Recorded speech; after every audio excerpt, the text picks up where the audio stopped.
Hello and welcome. I just want to show you some websites if you are unfamiliar with the Massachusetts versus Karen Read case, and these websites will help get you caught up on the case because there is a lot of disinformation out there, especially on YouTube and social media, especially from mainstream media news networks. And it's more important to know the facts about this case, to know the scientific facts about this case, than to listen to anyone's opinions or narratives.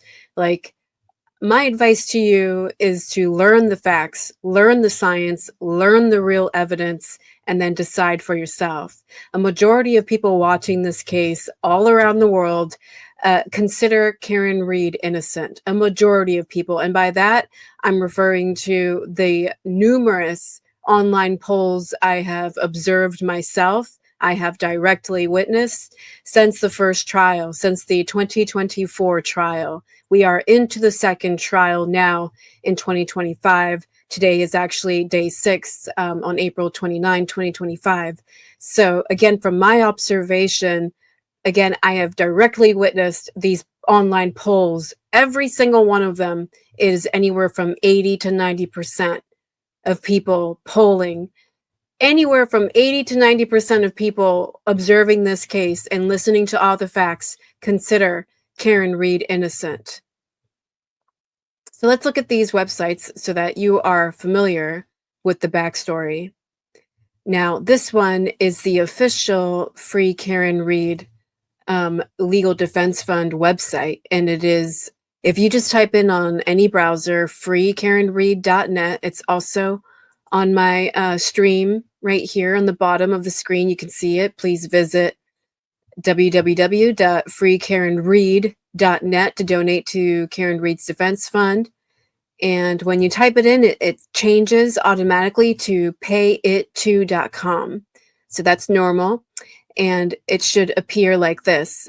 There are numerous fake fundraising websites, numerous fake PayPal and Venmo usernames trying to steal the money from Karen's defense fund by directing people to pay them instead of the actual Karen Read Defense Fund.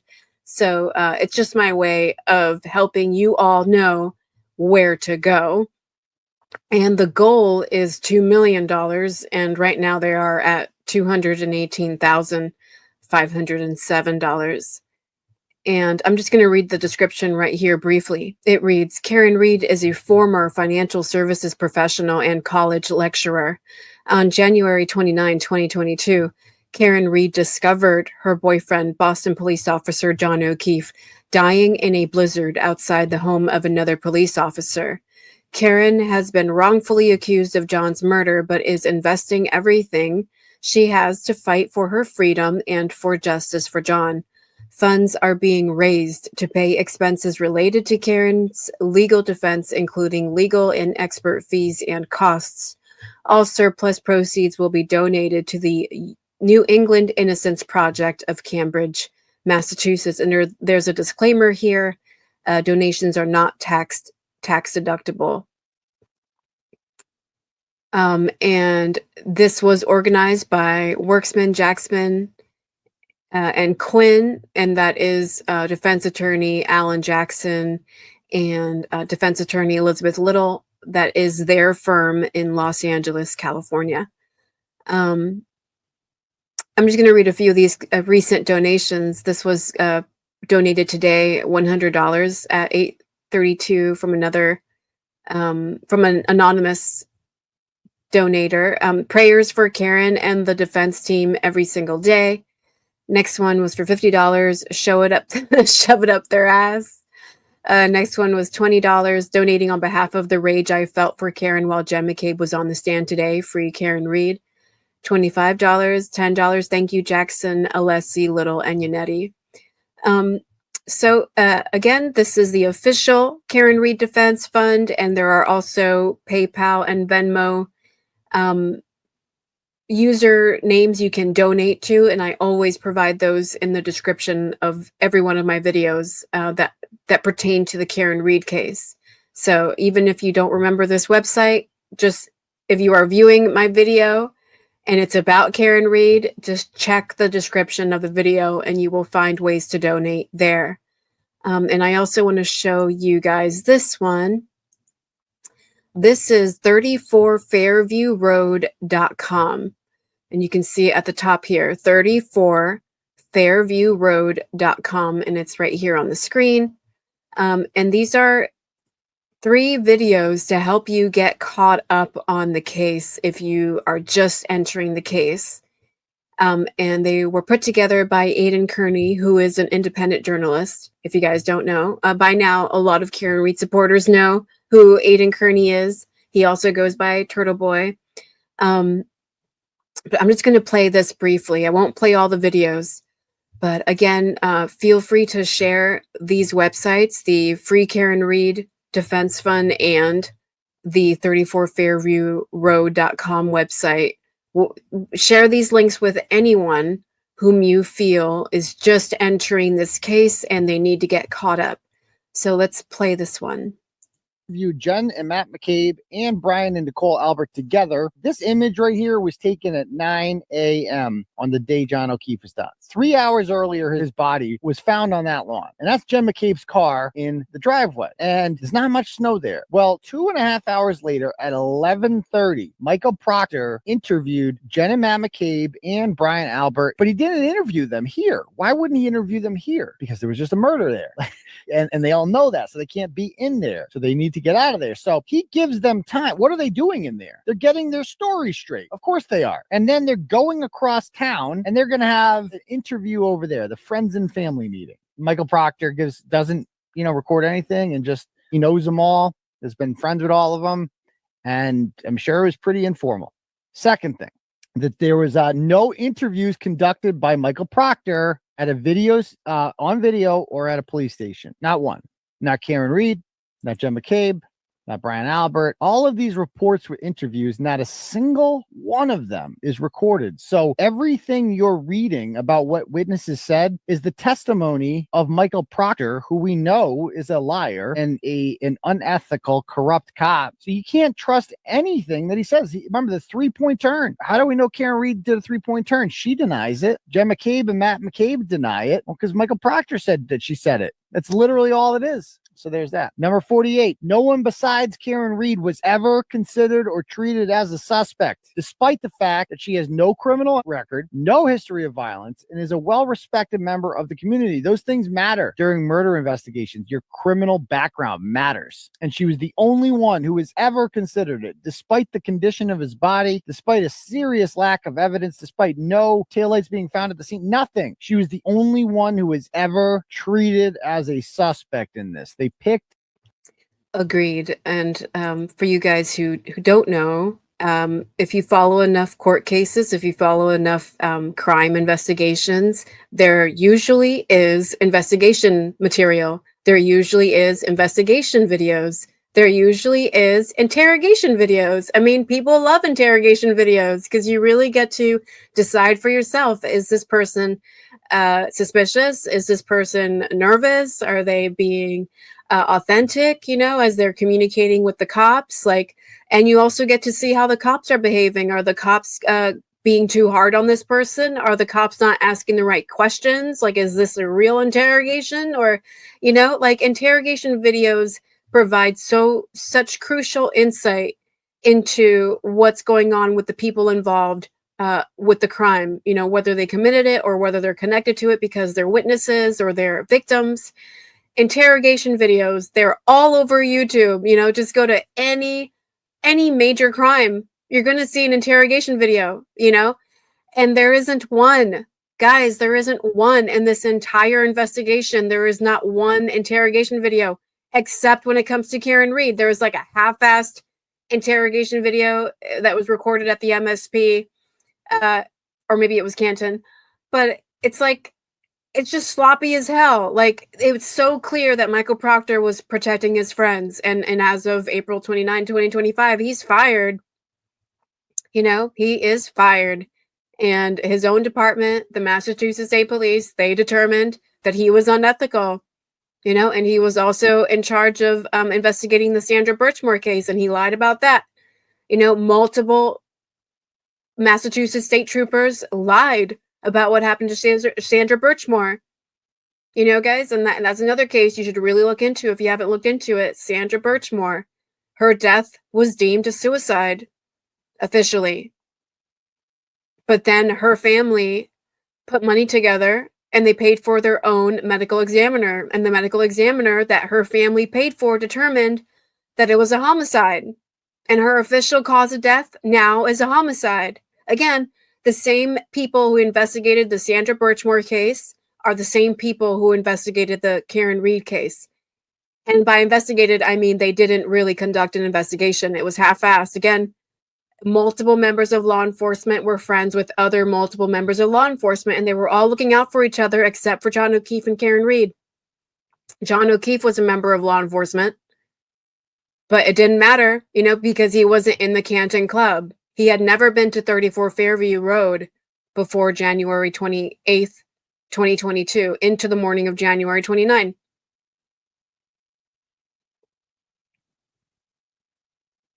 So I will leave all these links in the description below if you guys would like to explore these websites yourself. Now let's look at this clip that I observed today, and it is enraging. So before I play it, I'm going to ask you all to breathe. You know, listening to Hank Brennan is not, it's not good for anyone's health, really. The last, what is it today? Today's Tuesday. Yesterday and a couple of days last week were extremely difficult for me to listen to nonstop. I had to pull away. I had to distract myself with something else. Yesterday it was like that as well. I was listening to the trial live, and I had to exit every now and then because I was getting too enraged and too like like it's not healthy. The way this prosecution is choosing to present this case, particularly with Hank Brennan, and especially with Judge Bev assisting Hank Brennan so overtly, it is not good for anyone who has integrity. It is not good for anyone who knows the difference between right and wrong. It is not good for anyone who understands deeply what is fair and what is unfair. It is not good for anyone who has a deep understanding of how corruption works systemically. And this entire investigation has corruption written all over it. And this retrial also has corruption written all over it. So again, brace yourselves, breathe, and let's listen to Hank Brennan.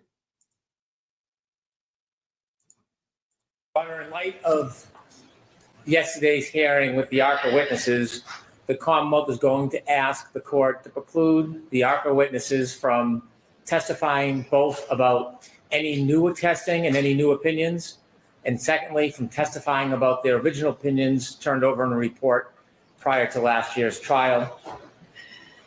To be brief, what we learned or confirmed. So if you guys didn't hear that, Hank Brennan, and if you haven't been paying attention to the motions hearings leading up to the retrial, Hank Brennan has been consistently lying to everyone. He has consistently stated, I don't mind ARCA being in the retrial. I don't have an issue with ARCA testifying. But in his mannerisms, in his actions, and in his multiple motions containing ARCA in the language, it has been made perfectly clear that Hank Brennan is afraid of ARCA. And if you guys don't know who ARCA are, they are an agency made up of scientists and engineers and physicists. The Department of Transportation, the Department of Justice, the FBI, and other federal agencies rely on ARCA to conduct all kinds of investigations, and accident investigation is one of them. Accident reconstruction is one of those things. So guys, to summarize, ARCA is extremely reputable, and basically all US federal agencies know about ARCA, and they know that ARCA is reputable. ARCA is scientifically based. You really can't dispute the work that ARCA does, okay? And it's not just like theoretical science, it's physical science, it's exact science, it's engineering, it's reconstruction of events. All right, like it requires mathematics, it requires a deep knowledge of physics, like it requires so much to conduct real reconstruction of an event. So I'm saying it is scientifically based. And for anyone to be afraid of it, for anyone to be afraid of an ARCA investigation, of ARCA conducting an investigation, or ARCA conducting real accident reconstruction, for a prosecutor who is trying to prove that Karen Read did this to John O'Keefe, and for that prosecutor to be afraid of ARCA, to be so afraid that he wants to now completely exclude everything ARCA ever had to say, right? It wasn't enough that ARCA was qualified enough for the first trial. It wasn't enough that the FBI hired ARCA themselves to investigate John O'Keefe's death and to investigate other things going on in Norfolk County, thanks to Michael Morrissey. So it wasn't enough that ARCA was good enough for the first trial, right? Now Hank Brennan, this extremely unethical prosecutor, who again was also a defense attorney for Whitey Bulger, who was involved in the Irish mob in Massachusetts. And it could be argued that Hank Brennan himself is connected to the Irish mob in Massachusetts. And it could also be said that Hank Brennan is a criminal himself with how he chooses to practice law. And I say that in quotations, practice law. Hank Brennan doesn't practice law. Hank Brennan obfuscates the law. Hank Brennan knows the law, but he knows how to manipulate narratives. He knows how to manipulate an audience with a selective narrative and to pretend that his narrative is backed by law, right? So Hank Brennan doesn't care that ARCA was good enough for the first trial. He wants it his way now. Hank Brennan doesn't care that ARCA are real scientists, real engineers, good enough for the federal government of the US, right? Hank Brennan is treating ARCA, treating the witnesses of ARCA, Dr. Wolf and Dr. Rentschler. He is treating those witnesses as if they are the real criminals. And that's how you know, guys. That's how you know that this man right here is a criminal. What crimes did he commit? I can't say.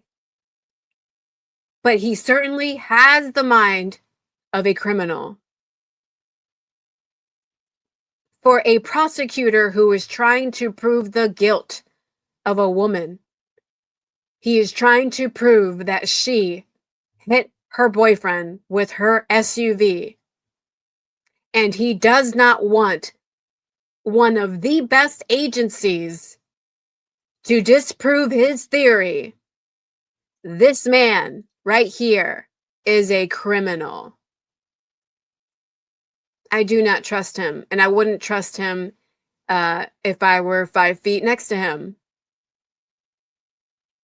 Hank Brennan is dangerous. He's not only dangerous for those who are truly seeking justice for John O'Keefe, he's also dangerous for innocent people like Karen Read.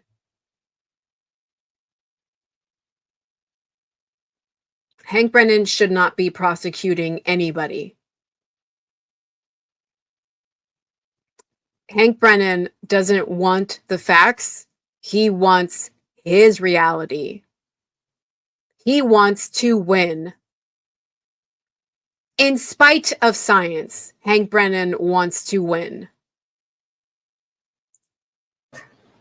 Is that we do not have all of the discovery of communications. There was a court order for the ARCA witnesses to provide Your Honor with all of their information, phone records, text messages, communications about this case. Instead of providing their information to the court, they instead chose to send it to the defense, and then it was summarized and provided by the defense to the court and to the Commonwealth. It appears to me that is not in compliance with the court's order. What we learned during the hearing yesterday is that Dr. Wolf admittedly destroyed over 100 text messages. Now, he mentioned that he changed phone carriers, but then later admitted that he actually intentionally, for no apparent reason, destroyed the text messages in this case. And so what is left for Your Honor to... And guys, this is yet more misrepresentation of facts from Hank Brennan. If you guys watched the trial yesterday, Dr. Wolf, again, a PhD from one of the most reputable agencies in the US, ARCA, Dr. Wolf said he regularly deletes text messages. He does not hang on to text messages. He investigates things all the time. He communicates with all kinds of lawyers, all kinds of organizations and agencies. He's not going to make all that communication like slow down his phone, right? His work phone, whatever it is. He's going to clean it out once in a while so that his phone is still functional. You know, whether you have an iPhone or an Android, you know exactly what I'm talking about. If it gets too full, it starts acting up. If it gets too full of info, full of data, full of storage, it starts acting up. Any reasonable person would clean out their phone once in a while. And again, guys, we're talking about ARCA. We're talking about an organization that multiple federal agencies rely on for investigations. Scientifically based investigations. Hank Brennan wants our eyes on something so insignificant as the deletion of text messages. And it wasn't over 100 text messages. Dr. Wolf said it was probably 100 text messages, but he really said he couldn't really say. Hank Brennan pushed the answer out of him yesterday. But Dr. Wolf wasn't even sure. Maybe it wasn't even 100 text messages. The point is, it doesn't really matter. Hank Brennan wants our eyes on something so insignificant as the deletion of text messages, which again, Dr. Wolf does as part of his occupation so that his phone isn't bogged down. You guys want to go into how much the prosecution has withheld from this defense? Do you guys want to go into the fact that Brian Albert and Brian Higgins destroyed their cell phones?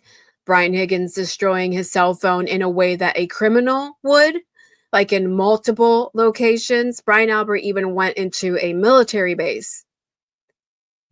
Brian Higgins even went into a military base to destroy his cell phone. He admitted that on the stand during the first trial.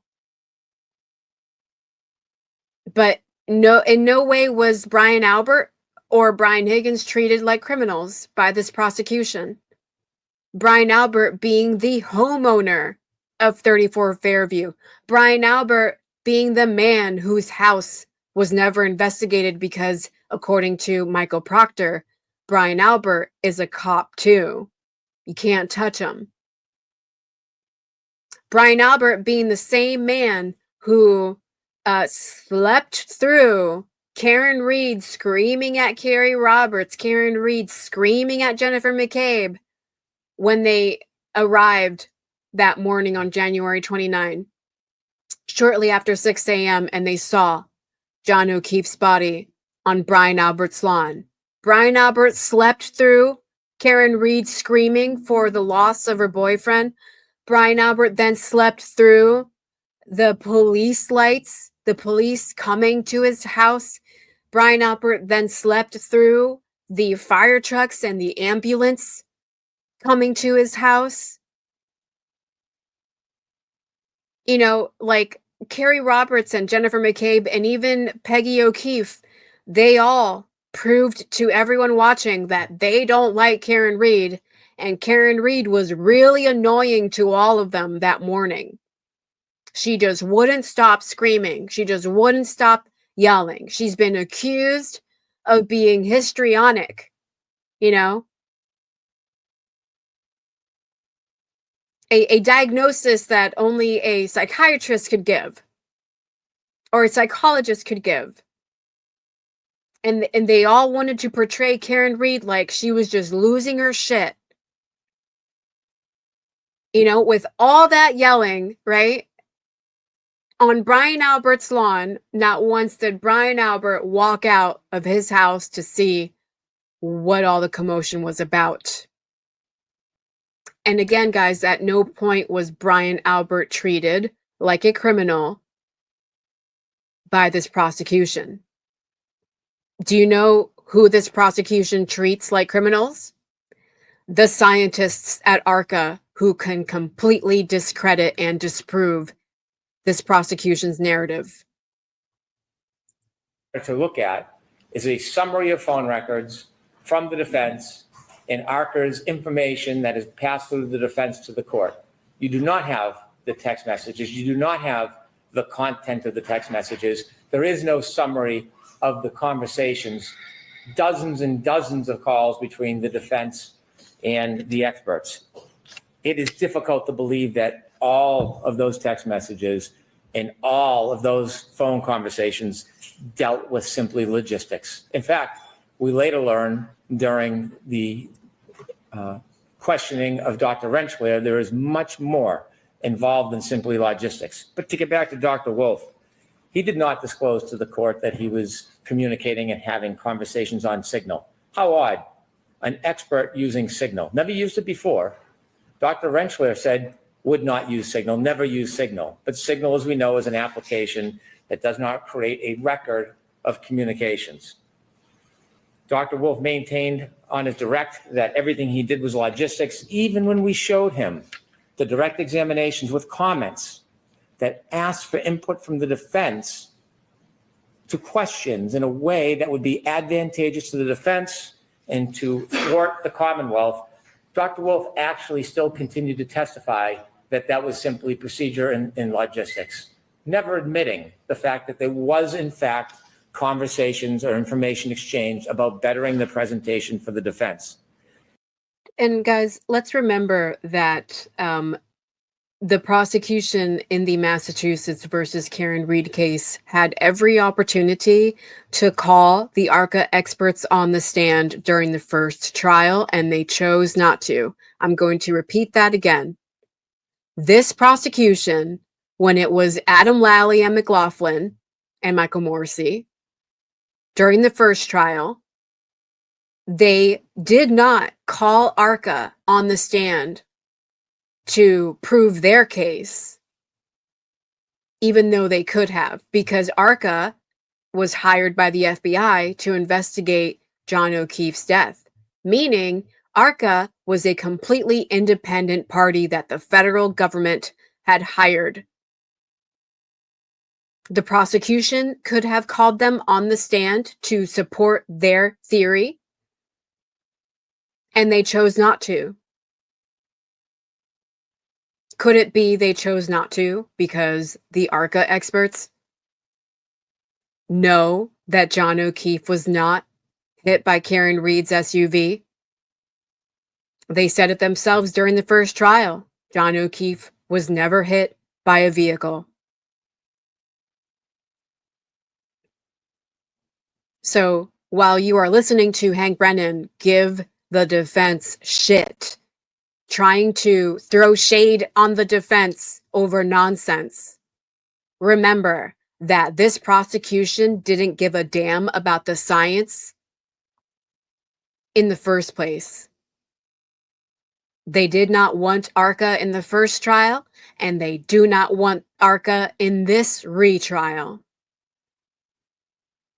And they are grasping at straws. This is pure desperation on Hank Brennan's part, alleging that because Dr. Wolf and Alan Jackson communicated through Signal, they can't be trusted. And it's such a lie to anyone who uses Signal. It's such a lie. You know, sure, it's encrypted, but you can keep your messages if you want to. And did he ask if Alan Jackson still had those messages on his Signal application? Did Hank Brennan ask if Dr. Wolf still had those messages in his Signal application? It's not like you message people on Signal and it automatically deletes, like Snapchat.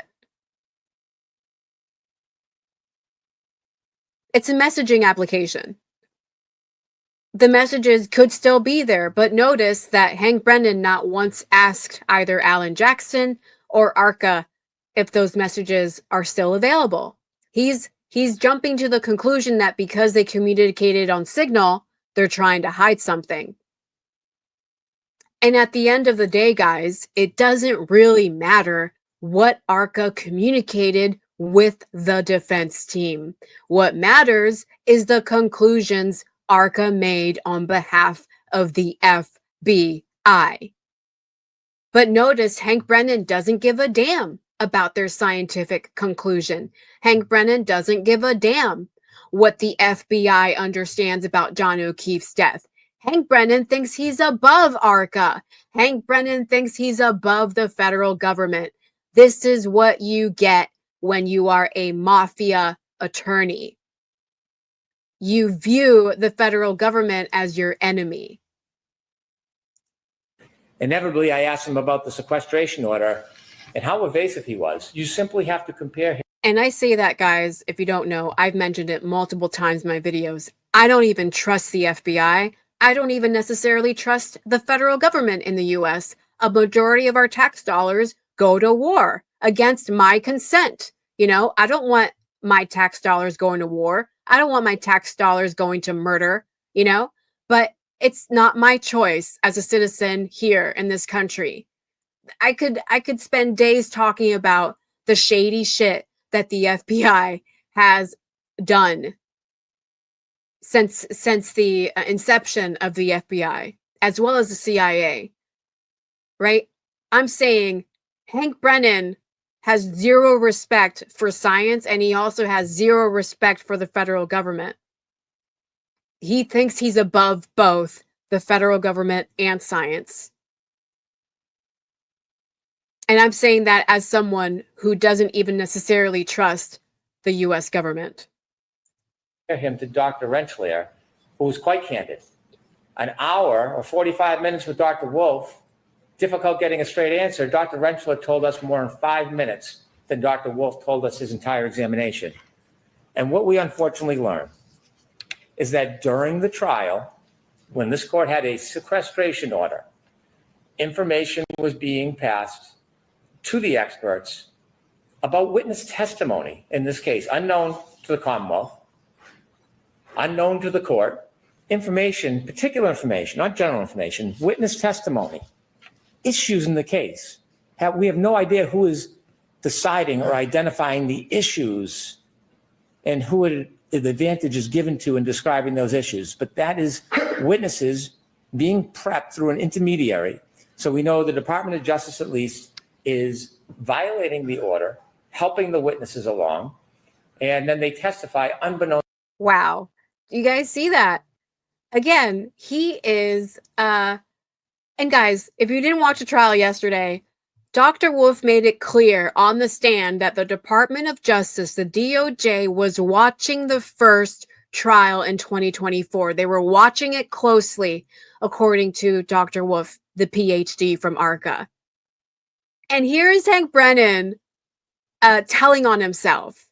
He is telling us exactly what he feels about that statement. He's accusing the DOJ of violating an order. And also, let's not forget, as Hank Brennan alleges that ARCA prepped the defense, or the defense prepped ARCA, right? Never mind the science, never mind ARCA completely disproving the prosecution's narrative thanks to science. Never mind all that. It's that ARCA and the defense were prepping, right? Guys, do you know who else were prepping before the first trial began? Adam Lally, Jennifer McCabe, Brian Albert, Julie Albert. Like, basically all the Alberts and all the McCabes who were involved in the first trial were coached by the prosecution before the first trial even began. You want to talk about prepping, Hank Brennan? If none of these people from the Canton Club, from the Canton Monarchy, if none of those people have anything to hide, why do they need to be prepped before they are put on the stand? Unbeknownst to the Commonwealth that they have this information, but obviously is reflected in the testimony. In addition, I provided some clips to Your Honor for review. Yes, do you want me to mark these as an exhibit? I do. Okay, so this was an exhibit from yesterday.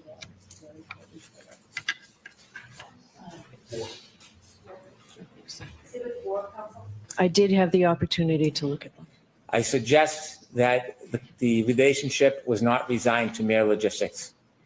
And so from that subterfuge, what we stand with today is that we know. And also think of it, guys, as like, this was all in the plan, right? This was all in the plan. Hank Brennan didn't really want ARCA to participate in the retrial to begin with, right? And everything he's done with all his motions pertaining to ARCA, everything he has done leading up to the voir dire, the unnecessary voir dire of ARCA yet again that occurred yesterday, everything leading up to that was Hank Brennan's ploy to, again, get them in a gotcha, catch them in a lie so that they can't testify. This was all orchestrated. That the witnesses were well prepared. We know that there was not true independence. And what we know is that they are refusing to provide the necessary information to support their original opinions that they gave at the first trial. They cited that it was a protective order. Perhaps it is. That has nothing to do with the issue. By calling the ARCA witnesses as their witnesses, they then have the obligation to comply with Rule 14. Unlike the first trial, where the Commonwealth had no ability to do any testing, review, vet the reliability of the information, properly prepare for cross-examination, this trial, that should not occur. Just because it happened last trial and the Commonwealth was disadvantaged does not mean it should happen this trial. And that is precisely why I began moving for discovery in this case early on. Inevitably, if these witnesses cannot provide information because it's under a protective order, it may not be the defendant's fault in inception, but it is their problem and difficulty because they chose to hire the ARCA witnesses. They could have chosen any witnesses they want. Rule 14 is not obviated because they made a strategic decision to call the ARCA witnesses. So now going into this trial, even Dr. Retrial admitted that an expert should have time, in their opinion, a month or more, to review the raw materials. It's not enough simply to have a report, as Attorney Alisi preached during his argument. We should have the opportunity to go through the raw data, the history, the videos, determine whether there's any failed testing. We don't have that benefit. And so my position has changed, that those early opinions should not come in because we have no ability to fairly cross-examine. As for the new opinions, the report may not be done till May 7th. We are in Such a fucking stretch, you know, for Hank Brennan to be like, you know, the defense was so bothered by the fact that the Canton PD didn't have any video footage of the Sally Port because it self-deletes, right? It's programmed to delete. And Judge Bev herself said it's programmed to delete every 30 days, like every other jurisdiction in the state, right? She was so unfazed by it, right? And she didn't give Canton PD hell for letting that Sally Port video footage delete. She didn't give the Canton PD hell for not preserving evidence like they were supposed to in the preservation order that David Unetti filed in a different district court. David Unetti had a court order to preserve all video evidence. And Judge Bev didn't give a damn that the Canton PD failed to preserve all video evidence. Exculpatory evidence, Brady violations. Because again, guys, to this day, we somehow don't have any video footage of what the right taillight looked like before it entered the Canton PD Sallyport. We have no evidence that that taillight was intact, other than a few blurry videos that some people found online, but nothing officially. Not by the prosecution, not by the defense, not by the investigators. There's no reliable video footage of Karen Reed's right taillight before the Canton PD took possession of it, before the MSP took possession of it. And remember, guys, they didn't find the taillight pieces until after the MSP had it in their possession and they were keeping it at the Canton PD Sallyport.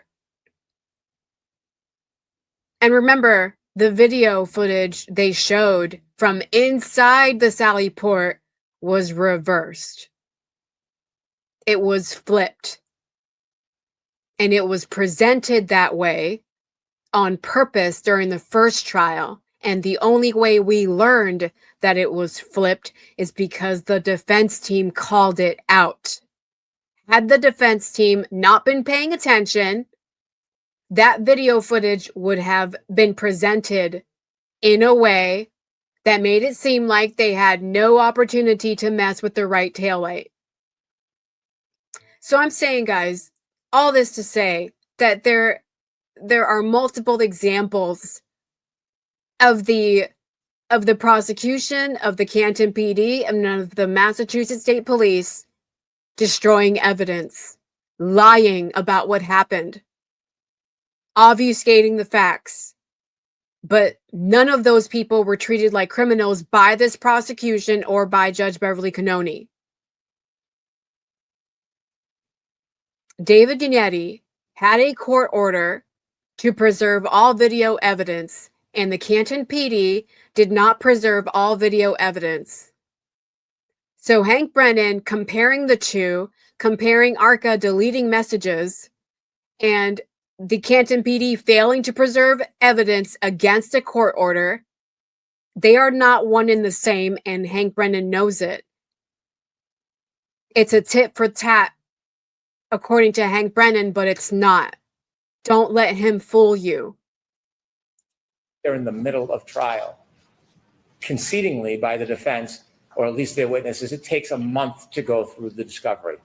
When I filed my motion on the eve of trial that we would be unable to prepare or we would want a continuance in this case, I appreciate why this case wasn't continued. But I knew, given our scheduling, our experts will not be able to look at this material.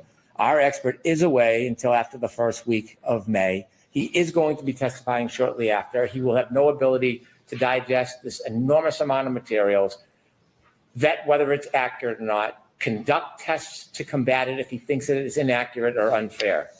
And so the discovery violations, regardless of the state of mind, are upon the defendant. There is no exception that you used ARCA witnesses. There is no exception that you hired somebody that used to be under a federal protective order. They chose them, and I would suggest it seems strategically.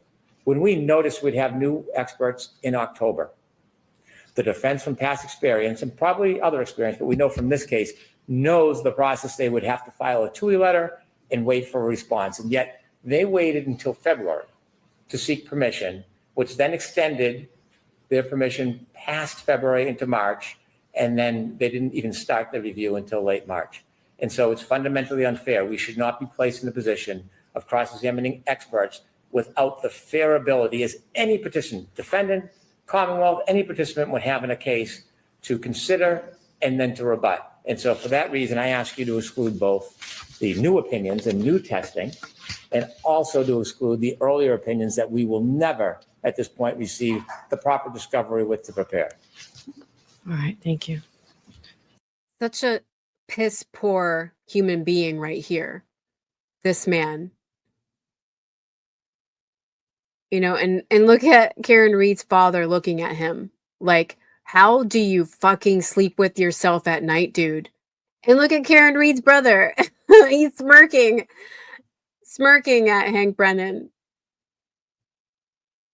I keep saying it, you know, Hank Brennan has sold his soul for that paycheck. That paycheck is more important to Hank Brennan than doing the right thing. And guys, there are lots of people in this world like Hank Brennan, and a lot of them are in positions of power, unfortunately. Just so many people, so many powerful people whom have sold their souls for money.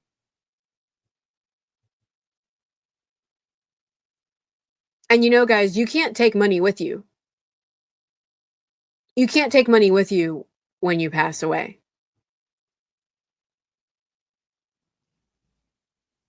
So good luck on the other side, Hank Brennan.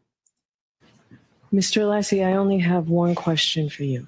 So would you stand, please? You're arguing this, right? This was your motion.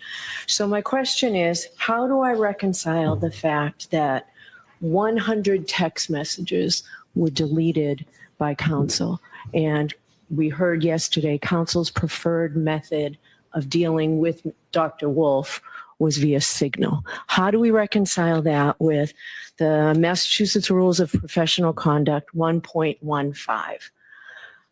I don't see how you reconcile that, where all correspondence related to the matter, whether in physical or electronic form, must be saved for 10 years minimum.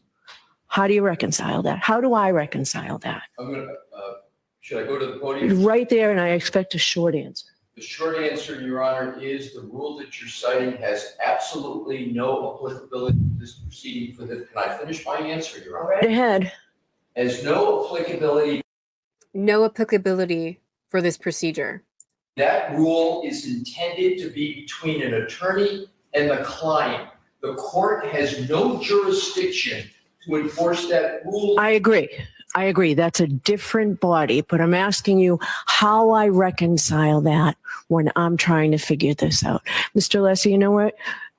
You're going to win this, so why don't you just let me make my ruling, okay? So stupid. Again, guys, this bullshit judge. Such a bullshit judge. She and Hank Brennan, you know?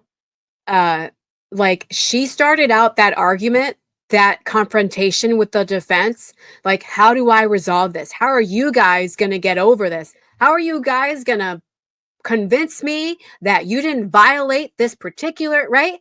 Like, she was so ready, just like she was several weeks ago, grave concerns, so ready. And then it's womp womp. It's like, she's such a drama queen for nothing, but it's clear that she's a drama queen when it comes to what the prosecution wants. You know, she defends the prosecution. She backs them up every fucking time.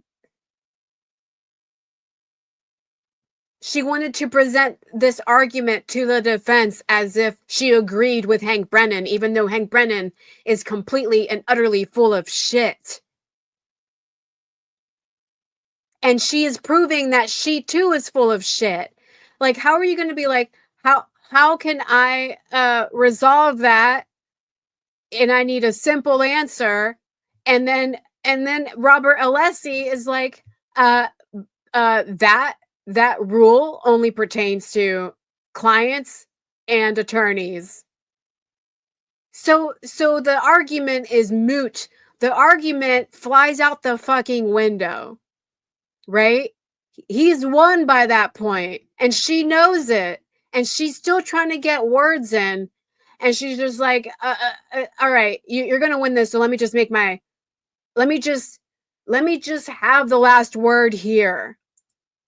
Well, I understand there have been repeated violations of the reciprocal discovery orders and my orders, repeated and deliberate. But, and Mr. Brennan, I understand completely the Commonwealth's argument, completely the ambush that has been set upon here. However, fuck you, Bev. The ambush here.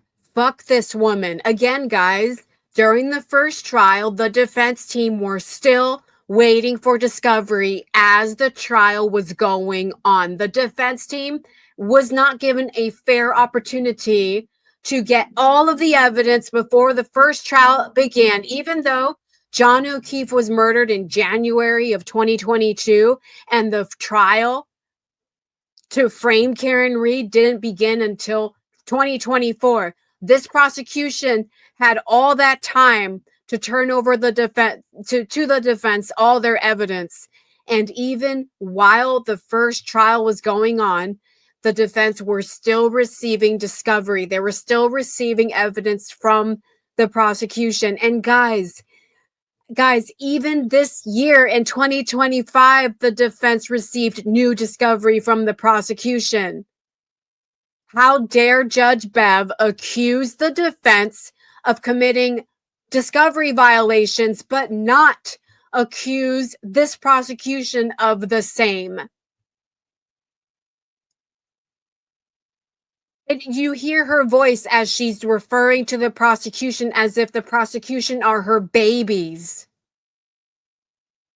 Such compassion in her voice, like this prosecution has been so wronged. This woman has also sold her soul for that paycheck. A defendant's right to a fair trial is paramount to everything. So I'm going to allow the ARCA witnesses to testify. I am going to allow what I expect to be a very robust cross-examination. And I'm going to allow them to testify to everything that they said up until yesterday.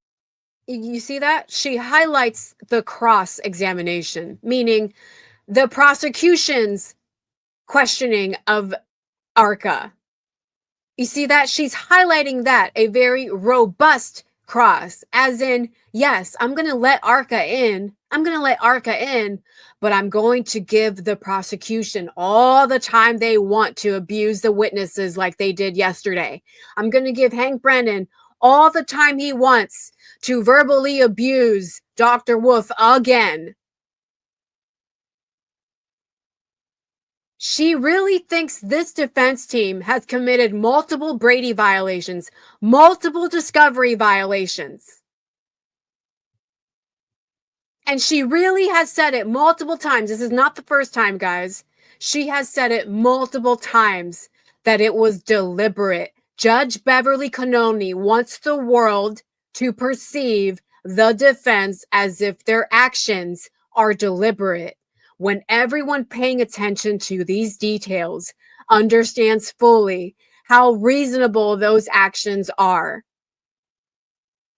The actions from this prosecution are actually deliberate, but this judge is so biased, she cannot think rationally for a second to hold this prosecution accountable. She is incapable. Yesterday. So you'll get the report May 7th. And I know that's late. And if you need anything as a result of that being late, I'll hear you on whatever motion you have. But that's where we stand. And I expect counsel to comply with all rulings and rules of the court and all rules of professional conduct, and no more nonsense. Let's just try this case. All right, that's it. I'll see you tomorrow. No more nonsense, she says. Let's just try this case, she says.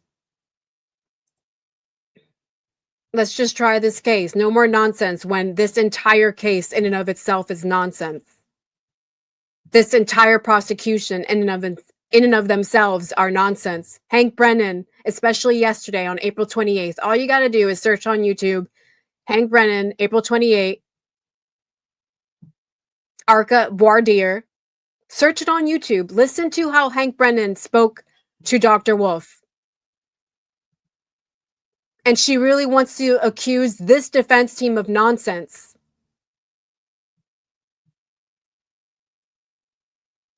I will leave the links to everything in the description below. Thank you all for watching.